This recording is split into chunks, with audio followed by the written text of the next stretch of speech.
Fresh water as a source of power and as a communication link has shaped human history. This program will take us to the ancient and mightily impressive Emperor Canal in China, but also to the more modest but still very important Duke's Canal in England. And we will hike in the Norwegian mountains in search of white gold. We shall sail on one of the most well-stocked lakes in the world and examine a strange hydrological phenomenon in the Cambodian jungle. And we shall visit the most ambitious attempt ever to control and harness the forces of nature.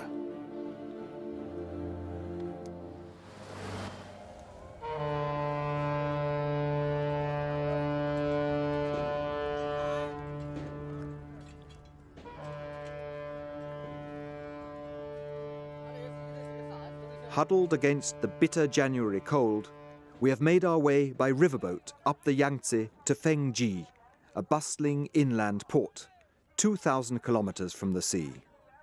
China, the land of the long rivers, is more dependent on river transport than any other country, and the Yangtze is China's highway #1. The bulk of the nation's produce is transported down this river.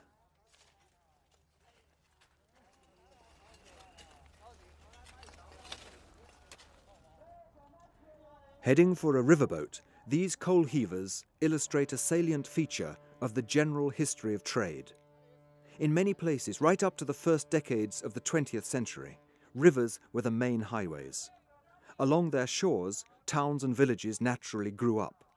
The capitals of Europe are a case in point. They also developed as riverside ports. What we see can be described as world history enacted. The burden of man relieved by a riverboat. Tvedt's fate has throughout history been linked to the Yangtze.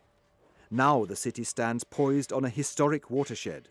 The place is about to disappear. 140 other towns and 4,500 villages, between 1 and 2 million people, are about to be uprooted and transplanted.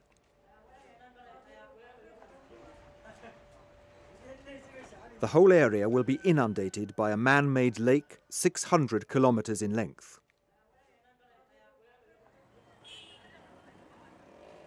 To sit on steps even 151 meters above the natural riverbanks will not be safe. The town itself will have to be moved. This time, people will not be forced to flee because of an extreme Yangtze flood, but will be resettled by the government. People's doubts can be read in their eyes. Is the dam the definitive monument to a heroic history of water control? Or will it be remembered as the symbol of an inflated confidence in humans' ability to tame water?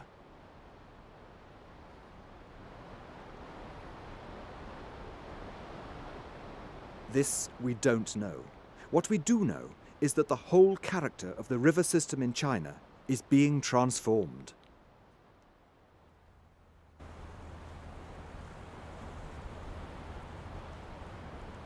On my way from Tvedt down the Yangtze through the Three Gorges, it occurred to me that there were few journeys at the very end of the second millennium as momentous as a voyage down this stretch of the river.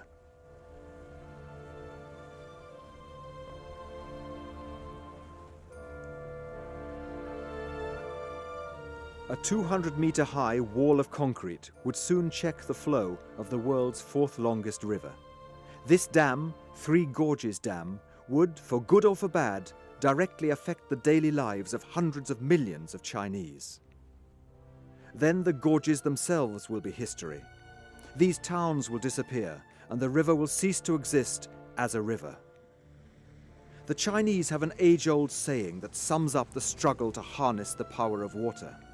Man always aspires higher, but water flows to the lowest point. Never in the history of humankind have ambitions to subjugate water been greater than they are just here. But in China, due to the character of the 60,000 rivers in the country, the state has always set out to control and exploit them.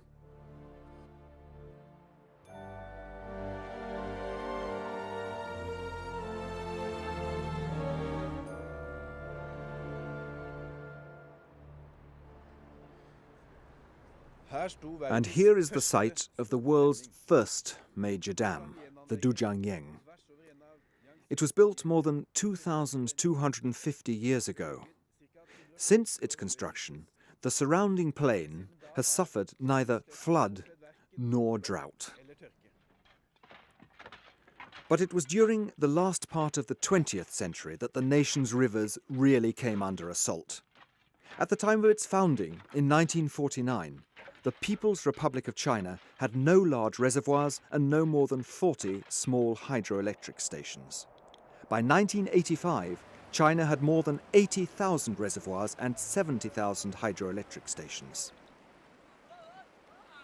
China's leader, Mao Zedong, gave impetus to the Cultural Revolution in 1966 when he swam the Yangtze to convince the Red Guards that everything was possible. He had also swum the river 10 years previously. That dip had perhaps more lasting consequences. He wrote a poem paying tribute to the future wall of stone he wanted to build across the river, and thus gave the go-ahead for the mind-boggling plan to tame the Yangtze.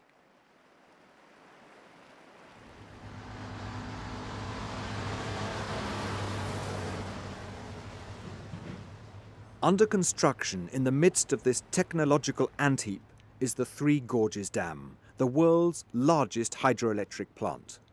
It's designed also to improve river transport and preclude flooding. Nevertheless, the project has aroused considerable controversy. It's argued that the river will silt up and that the ecology will be destroyed.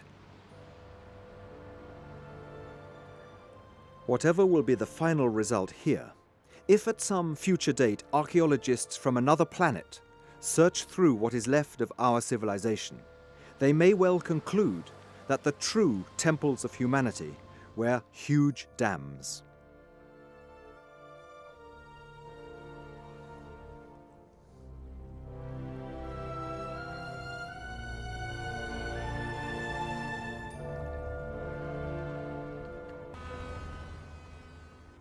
We have finally reached Shanghai, a city which, for many people, calls to mind the tang of salt water.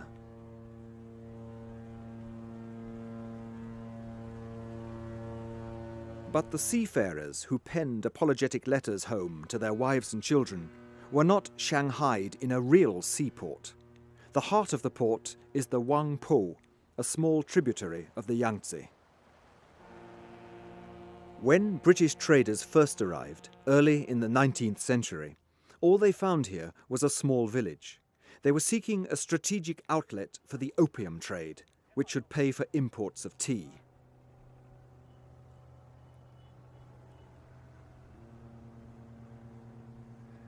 Shanghai became this terminal. Following the Opium Wars, the Chinese were compelled to sign a treaty which gave foreign traders the right to sail upriver with ships laden with drugs.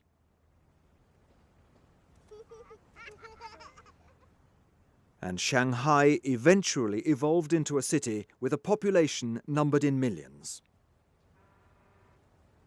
Shanghai has grown at a furious pace, and throughout its principal link with the outside world has been the river. Surveying the teeming traffic on the river today, one cannot help being struck by the way in which history repeats itself under changing circumstances. Thebes on the Nile, London on the Thames, New York on the Hudson, Paris on the Seine, one and all, they were for long centres of world trade, as on the Yangtze River is Shanghai today. These rivers are forces of deep world historic importance. Another of these great rivers is the Huanghe, the Yellow River, further north. But no big city can stand at this river's mouth. Control the Huanghe, says the optimistic slogan we were shown. It is a dream which I understand, but is it realistic? More than 1.5 times as many people dwell beside the river and its tributaries than live in the whole of the United States, so the question is of enormous importance. In the course of the last 2,500 years, the river has caused serious flooding in 2 out of every 3 years, and 1,600 times the dikes have collapsed with disastrous results. The river can dramatically alter course without warning. Over the centuries, it has entered the ocean off the coast of China at places 800 kilometers apart. The regular deposition of huge amounts of mud causes the river to rise continuously. In the lower parts of the basin, it rises more than 1 meter every decade. In some areas, the river can flow 10 meters above the surrounding villages. In some places, it has been necessary to add a meter to the height of the dikes every year. One reason why this river has been called China's sorrow, therefore, is this. In some places, the river carries 7 parts mud and 3 parts water.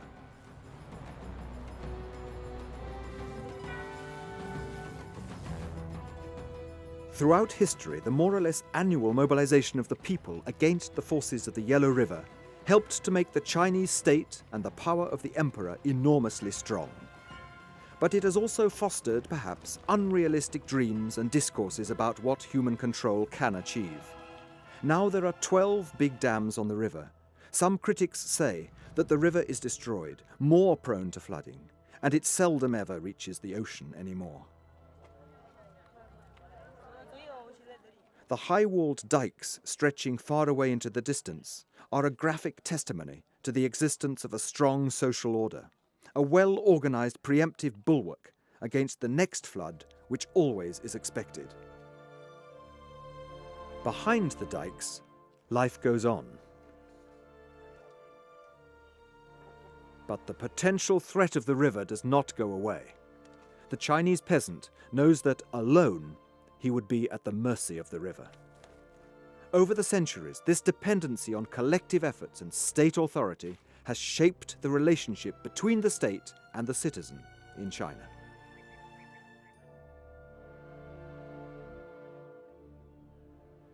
All through history, the aid of turbulent streams and rivers has been enlisted in pursuit of war, in China as elsewhere. One of the latest and most tragic instances occurred right here, outside Chengchu. At 9 o'clock in the morning of the 13th of June 1938, soldiers of the Nationalist Army under Chiang Kai-shek blasted the dikes containing the Yellow River. The aim was to stop the invading Japanese army. The river changed course with the result that thousands of villages found themselves underwater. Millions were rendered homeless, and perhaps hundreds of thousands of Chinese drowned. The invading army was only temporarily halted.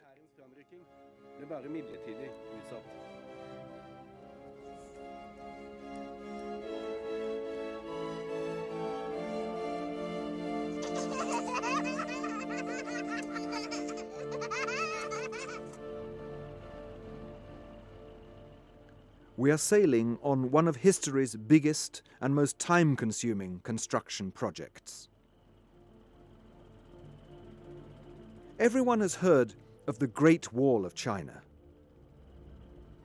But this watercourse is less well known.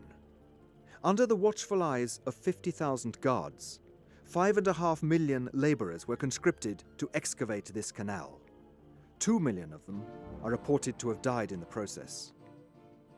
What they dug was this, the Emperor Canal, and it is still in use. This canal has been a principal artery between the fertile Yangtze Valley in the south and northern China for close on 2,000 years. The Great Wall is more famous, but as an engineering feat, this waterway is equally impressive and has proved of far greater economic and practical significance. 1,800 kilometers in length, and known since the 14th century as the Grand Canal, it's still the world's longest man-made waterway. The canal gave a tremendous boost to China's economy and contributed significantly towards political and administrative unity. This was because, whereas the natural rivers flowed from west to east, the canal was dug to run from south to north. In the Yangtze Valley, lay China's granary. There too lived most of the country's peasant population. However, for military reasons, the emperor and army spent much of their time in the north. The canal made possible the transportation of goods from south to north. The canal also made it possible to move the capital to Beijing. Now, 500 years later, as the very existence of the capital is threatened by a growing water crisis and a rapidly falling water table, the hope is that the canal can take on a new role, conveying surplus water from the south to the capital.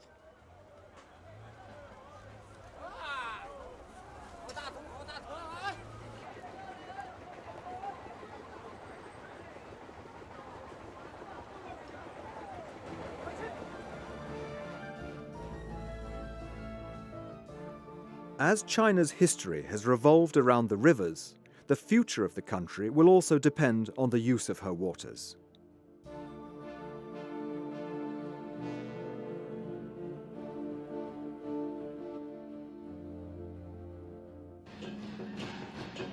Festivals afford a reminder of China's long historic struggle against the dragon forces in their rivers.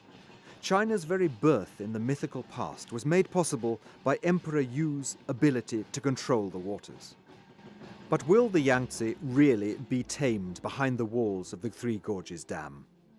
Or is the Emperor Canal the ultimate example of water as the obedient servant to human societies? Deep in the jungle of Cambodia, an irrigation civilization thrived 1,000 years ago. This small house with its sacrificial offerings on the Mekong is laden with meaning. The hope of those who released it was that, as the house floated away, the river would take with it the sins and sorrows of the devout. This one is stranded and can be seen as a sad symbol of the role of the river in Cambodia's recent history. A silent river and a violent history. Rivers build and destroy, bind and separate. They are highways and barriers in both peace and war. The physical characteristics of water landscapes have influenced military tactics from time immemorial, from the wars of Sumeria 5,000 years ago to the two world wars and to the Indo-China wars in the 1960s and 1970s. To the guerrillas fighting the Americans, the Mekong was a transport officer's nightmare. It was therefore also a target of US B-52s.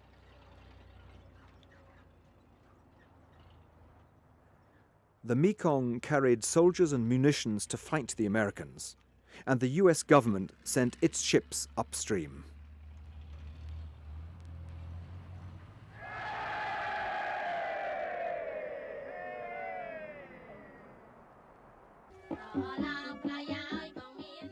Now, what is called the Mekong spirit, a spirit of cooperation, is propagated.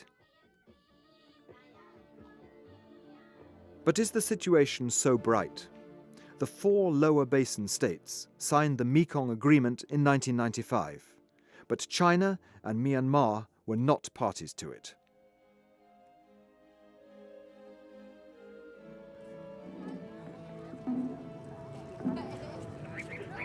For centuries, the Mekong River system maintained a magnificent civilization.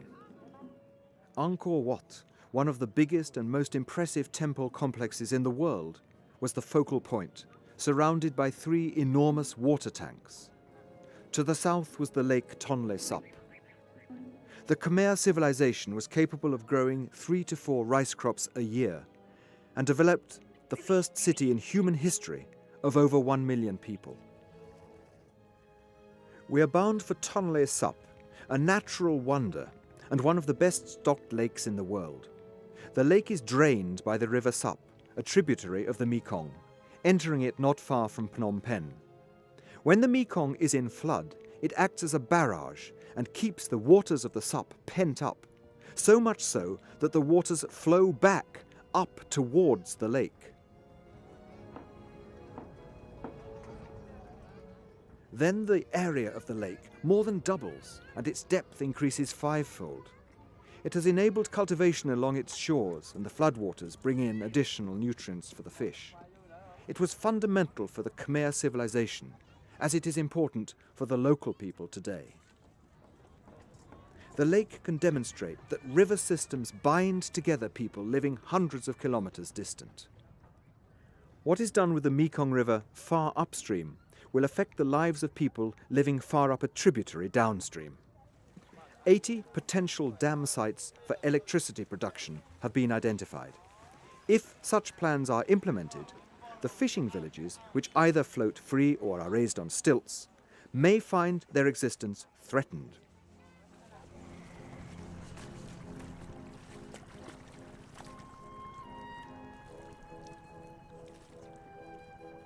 If the flow of the Mekong is reduced or changed, the Sup will no longer flow back towards the lake the way it does now, and the Tonle Sap civilization may disappear.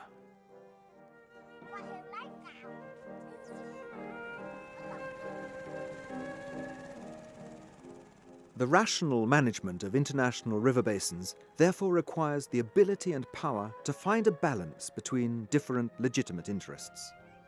The Mekong starts in southwestern China, then flows 4,200 kilometers through Myanmar, Laos, Thailand and Cambodia before dispersing into the South China Sea in Vietnam. As they await the outcome of decisions taken far above them and perhaps in another country, the people of Phnom Penh, living as they do in close proximity to the river, do the things they have done in the past.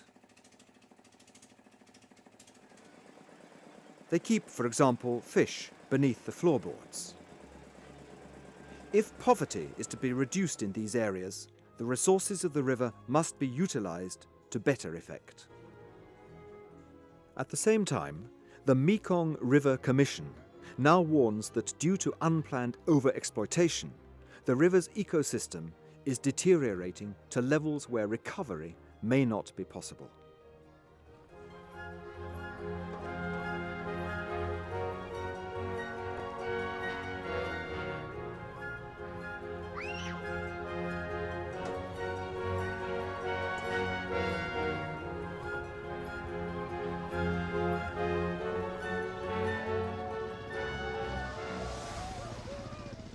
This mock battle has its origins in ceremonies that were once a part of Buddhism's New Year celebrations and may illustrate the new spirit of cooperation. Or is it an omen of coming conflicts over water?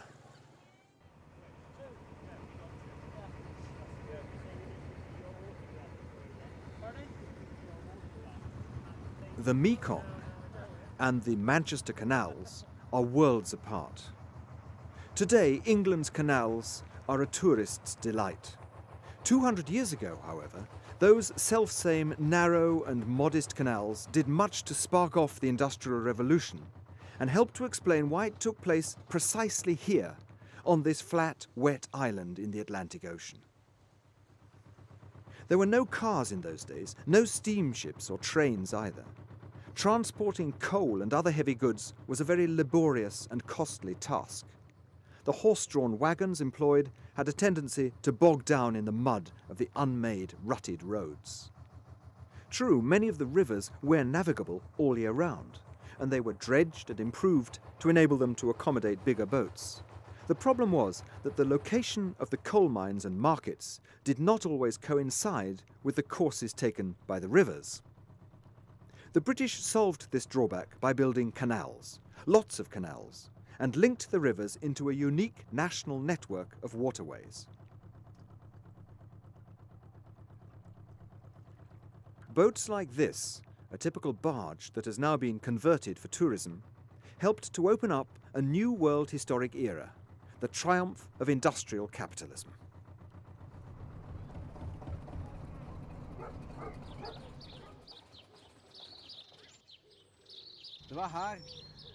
On this narrow, undistinguished-looking canal, transportation in Britain was revolutionised. The Duke of Bridgewater, who owned coal mines at Worsley, 16 kilometres from Manchester, began to wonder why he should not build a completely new waterway to carry the coal from his pits more cheaply to where it was sold. The canal was completed in 1761. The discovery that coal cost half as much in Manchester as it had before gave impetus to a new era of transportation in Britain, the Canal Age. By the year 1800, all of England's 70 major cities, with one exception, Luton, were linked by boat to the sea. England's maze of canals was typically not financed by kings, emperors or the government, but by private investors. Joint stock companies sprang up as if by magic. Everyone was eager to invest in the new canals, and the nation was soon in the grip of a canal mania. Building canals in England was much easier than building China's Grand Canal, not to mention taming the Yangtze or the Yellow River. The flow of water varied little throughout the year, and there was no need for a great number of locks, nor was there any important problem with ice or silt. What's more, because the rivers were so close to one another, only short canals were needed. Conditions were ideal for private enterprise. In England, canal construction helped the rise of private enterprise and capitalism. In China, however, as in many other countries, the task of building canals and developing waterways devolved entirely on the state. In China, boats often had to be towed upstream by crowds of toiling labourers, while in England, a single horse usually sufficed. But England's waterways were not used only for the transportation of goods. As a benevolent gift from nature, they contributed to their manufacture also. Small waterfalls helped set the stage for the first phase of the Industrial Revolution, until the advent of the steam engine. The Manchester area would not have evolved into England's industrial heartland, and England would not have won the competition with Holland's wool trade, had the Northwest not been so richly endowed with small rivers with a year-round even flow of water. In time, refinements to the water wheel reached the point where a single narrow jet of water was enough to power an entire spinning mill. It was water power which first, and on a large scale, replaced brawn and muscle in the manufacture of textiles towards the close of the 18th century. Thus the character of the rivers was important. The mills and factories needed a regularly flowing river, relatively free of mud and silt, and decent but not violent waterfalls. The textile industry depended both on cotton from Egypt and India and on the rivers of the Lancashire area. Nature had been benevolent in this part of England. In the Netherlands, there were no waterfalls. In China, the rivers were too violent and carried too much mud. In England, they provided the power for the initial phase of the most fundamental revolution the world has ever known, the Industrial Revolution.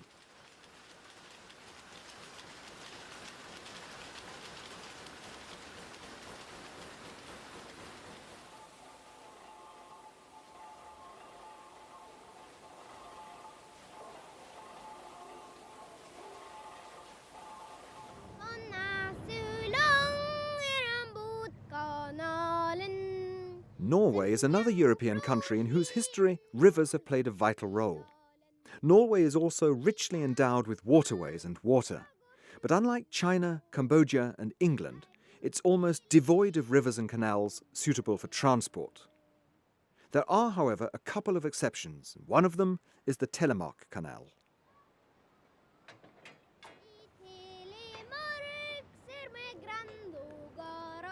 Although it was opened towards the end of the 19th century to stimulate trade, the canal has never been busier than it is now, when it's a tourist attraction. This boy is singing a song praising the boat trip.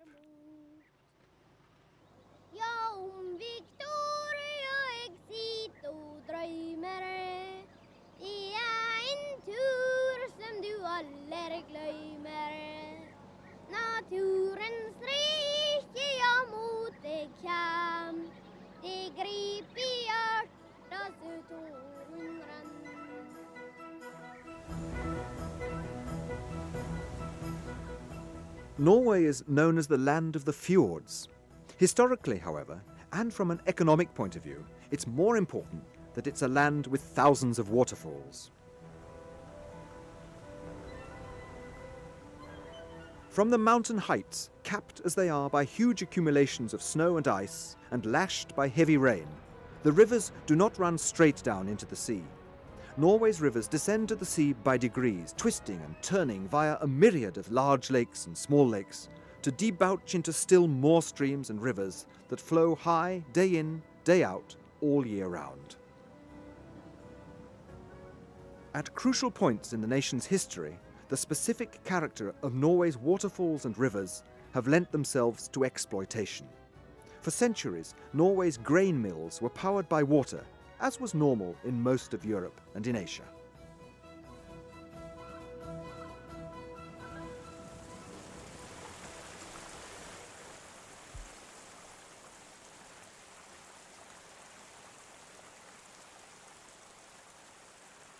Where people settled and where trading centres grew up depended on whether there was a suitable site for a mill, which in turn determined, not least, what there was to eat.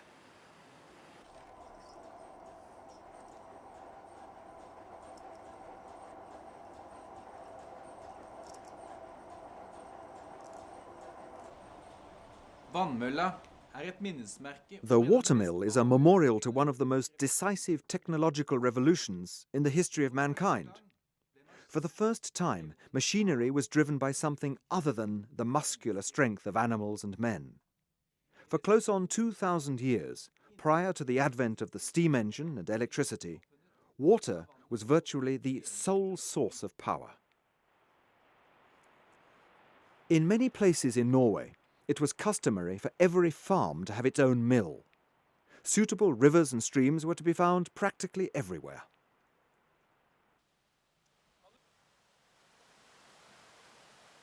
So whereas in many other countries, milling was the monopoly of noblemen or feudal overlords, and thus made them more powerful, this was not the case in Norway.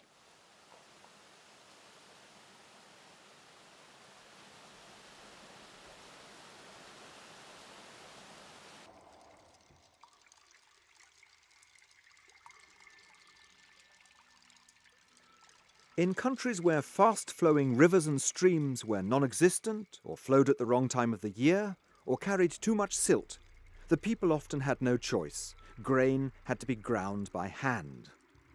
Women all over the world may well envy their early Norwegian sisters their many small rivers and streams.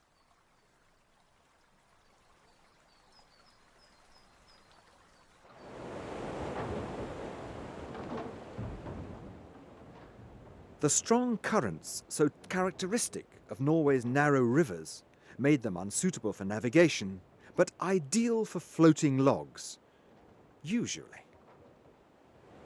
The art of floating logs had its beginnings as long as 1,500 years ago. 500 years later, it had become so widespread that laws and regulations had to be introduced to control it. The rivers flowing out of Norway's most thickly forested areas were employed to transport timber downstream to fjordside towns, where it could be sold. The rivers in the eastern part of the country were ideal for this purpose, even though log jams were by no means uncommon.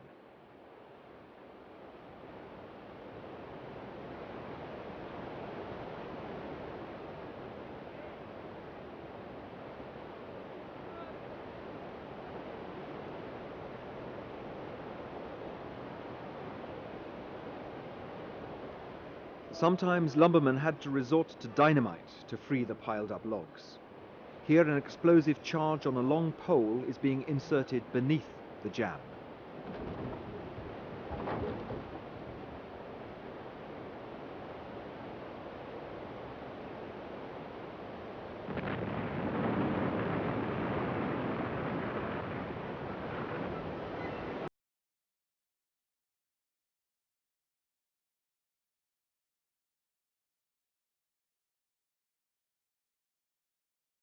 The Forestry Commission of 1849 summed up floating facilities in the interior of eastern Norway as follows.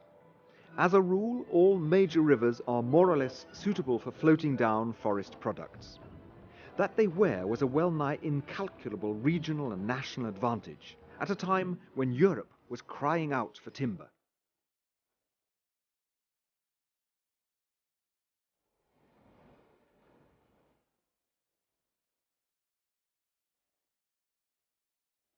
But Norwegian timber was an important export product as far back as the 16th century, and logging expertise was developed.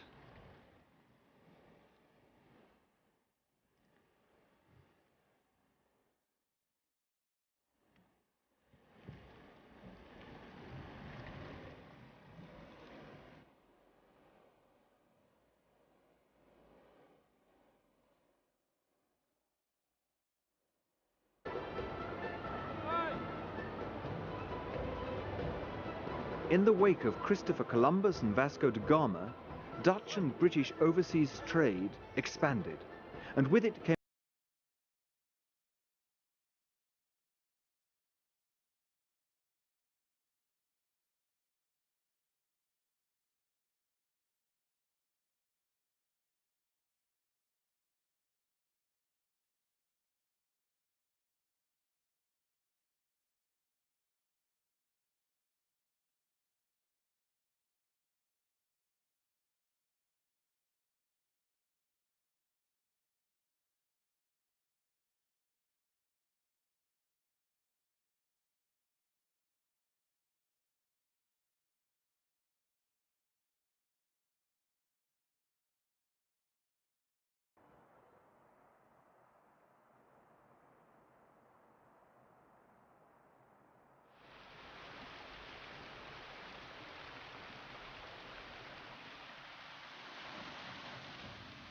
prosperity came to Norway at almost the same time.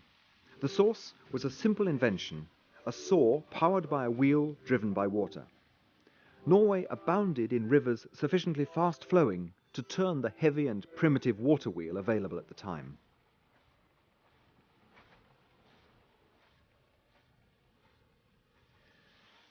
The singing of saws could be heard almost everywhere, and for centuries it remained the sound of Norway's forests. But the composer was her rivers. Thanks to them, farmers with timber on their land had access to the world's markets. Britain and the Netherlands were hungry for timber, especially for sawn timber. They had to resort to imports, being unable to saw enough logs themselves.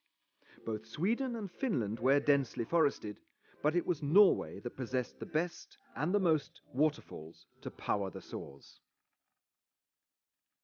The timber trade laid the foundations for a rash of small towns along the coast, and for 4 or 5 centuries, timber was by far Norway's biggest export.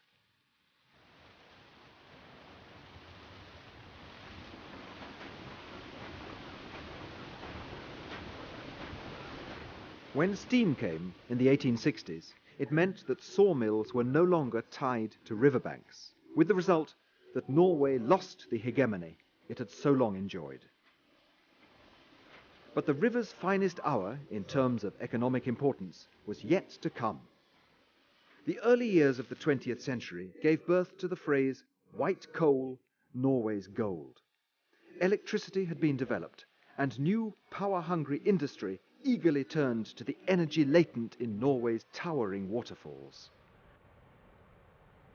In the course of a few years, poor, isolated rural communities found themselves embroiled with industry's roaring furnaces and smoking chimneys. The timber tycoons had been interested in the smaller way. Now the entrepreneurs cast their eyes on the rugged mountains further inland and on the falls in the unspoiled west.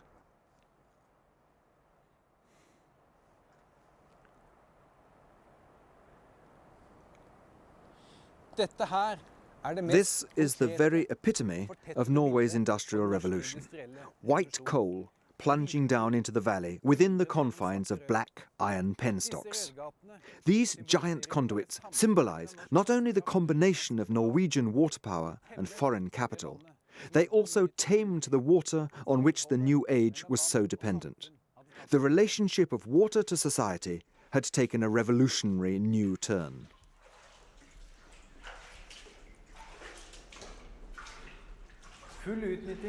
If the energy inherent in the water was to be utilized to the full, radical measures were called for. 3,420 meters long, this tunnel was built by manual labor in the course of only a few months. The qanats of Iran and China now had a modern parallel hewn from unyielding Norwegian rock. In Norway, however, the water was not employed to irrigate parched fields or settlements in the desert, but to power turbines down by the fjords. Early 20th century tourists flocked to Odda and Tyssedal.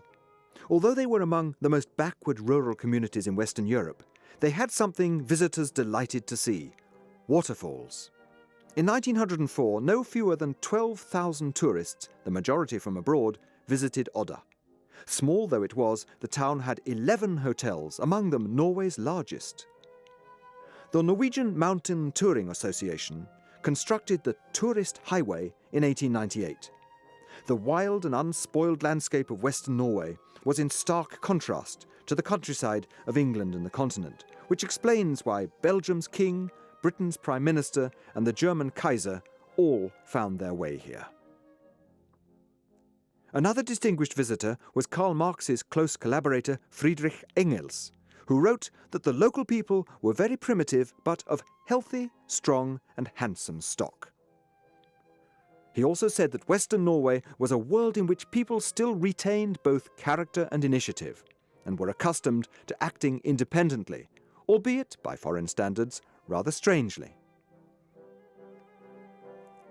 However, the days of traditional rural life were numbered. At the beginning of the 20th century, far-reaching plans were on foot for Norway's mountain realm.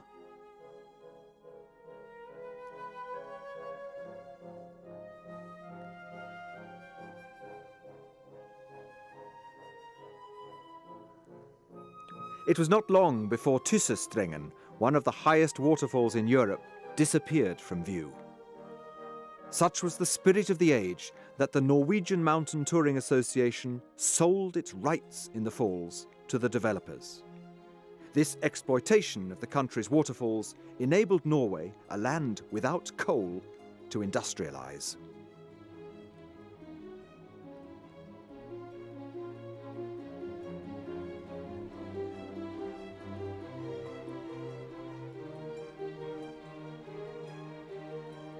It took only 2 years or so to build the power station and penstocks, which are hundreds of meters in length and securely bolted to the steep side of the mountain.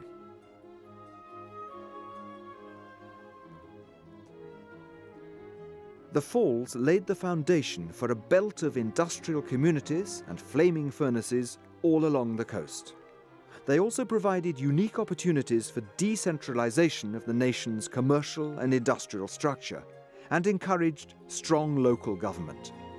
In 1930, Norway boasts some 2,000 hydroelectric power stations, whereas many other countries still have only 1 or 2 of any size. 12 of the world's 50 highest waterfalls are said to be located in Norway. Although the volume of water they carried was relatively modest, the energy inherent within them was enormous, which made them highly suitable for the technology of the time.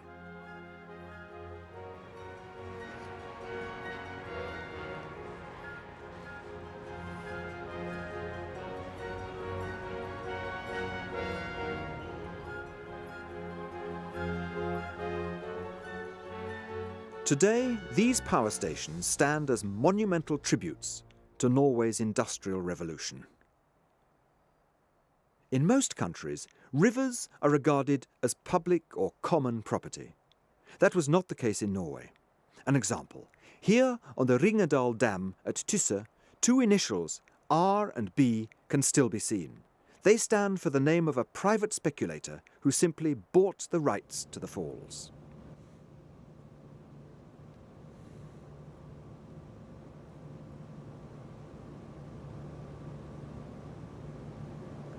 Ever since man first began to exploit the energy in water, it has shaped society and our daily lives. Nowadays, the electric current it generates can be transported over vast distances. Industry is no longer tied to river banks. The power of waterfalls can be controlled by one man at a computer, alone in his office, far away from the roaring water.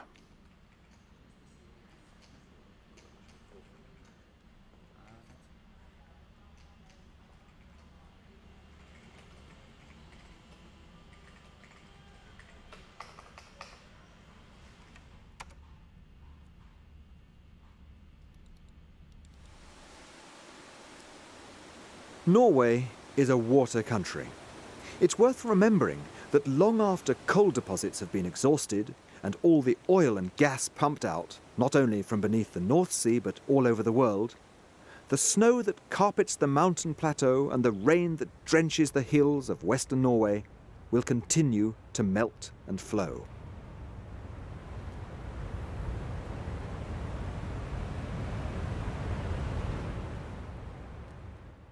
It's often been maintained that Norwegians are born with skis on their feet.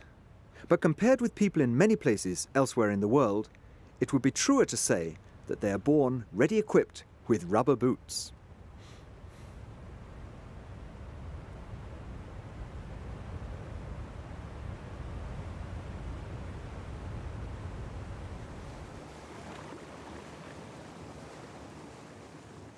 Will its rivers and rainfall again prove to be a blessing to Norway, if and when other regions of the world find themselves up against a grave new threat, a shortage of water?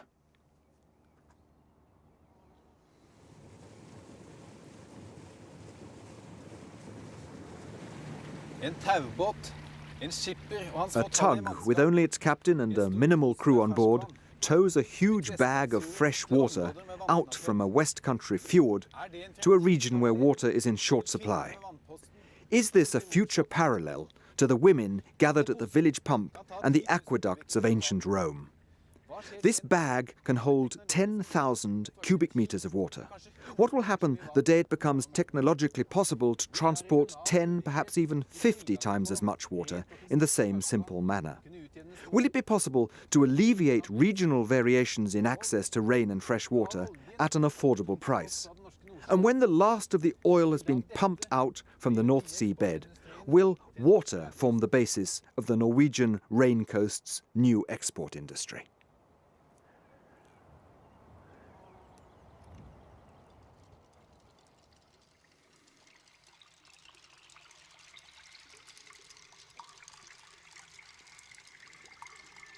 The way in which rivers flow through a landscape has always influenced social structures and human settlements.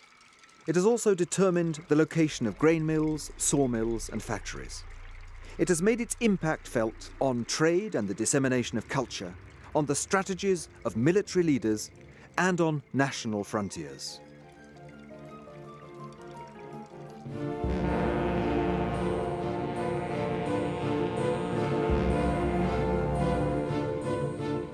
The vagaries of rivers have encouraged local government and centralization, private initiative and state control.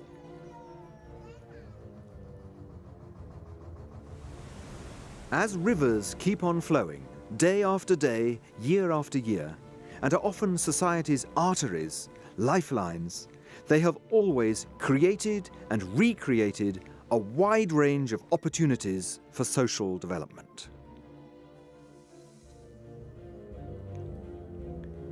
In the next program, we shall follow in the footsteps of desert religions and observe how people baptize their children. And like millions of others, we shall go to France in search of holy water, and to public baths in imperial Rome, and to spas in Germany. Finally, to the Ganges and the cremation pyres beside the sacred river.